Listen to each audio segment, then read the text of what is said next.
going to have another look at Greta Thunberg's speech today. We're going to do some analysing of her speech. And then what I've done is I've put onto Google Classroom today, which is Monday when I'm recording this, a whole load of links to YouTube videos of famous speeches. So just during this week, at any time, don't watch them all at the same time, but just have a watch of those.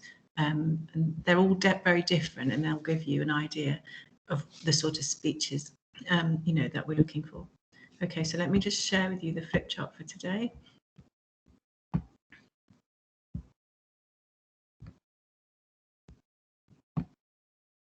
Right, so hopefully you can see that. Do you remember that we talked about forest when we were doing our persuasive letters, and we've added an A to this, so it's a forest now. I wonder if you can remember what's underneath there. So have a little think about those features, because those are the features that are going to make your speech a really, really good one. So pause the video while you have a go at just scribble down what all of those letters stand for in a forest, and then we'll reveal them just in a moment. Okay, so we've got alliteration, facts, opinion, needs to be a balance of fact and opinion, rhetorical question, emotive language,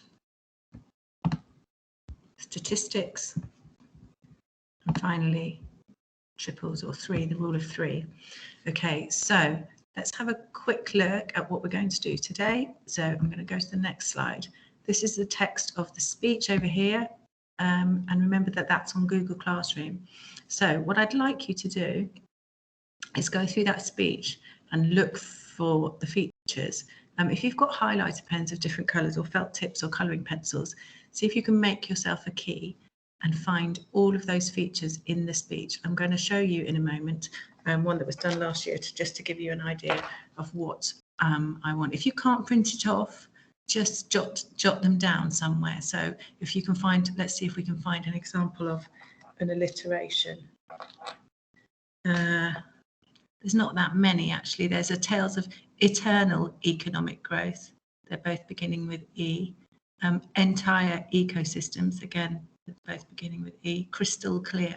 Okay, so there's some nice use of alliterations there. So just if you haven't got a printer and you can't print this off, just jot down examples.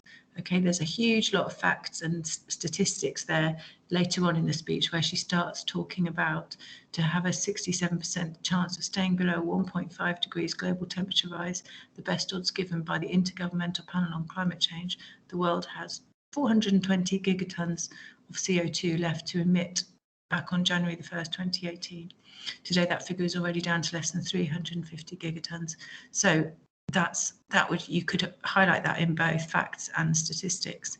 And if you can find the rule of three, fantastic. Now, if there's anything also, it says for a second task, improve on the speech by adding that feature. So if there's anything you think, oh, there really isn't a strong enough rhetorical question, or I could add some emotive language, see if you can improve on the speech by adding things into it. Okay, I'm just going to show you. Let's go back.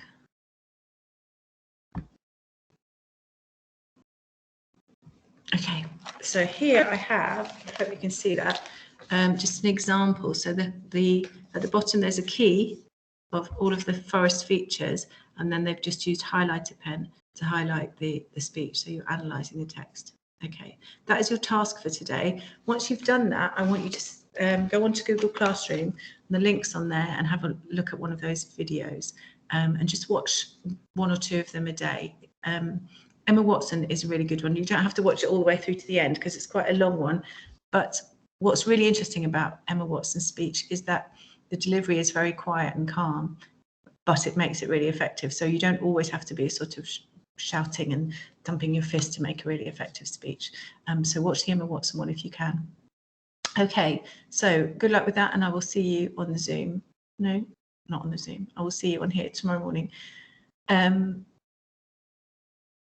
please, can you let us know, because everything's going on Google Classroom and on the website, and the website is going to get very full of things. So if you haven't got access, or if you're struggling with Google Classrooms, please can you let us know, because in future it's probably easier if we just put everything on Google Classroom and then it's just all in one place. Okay, see you tomorrow.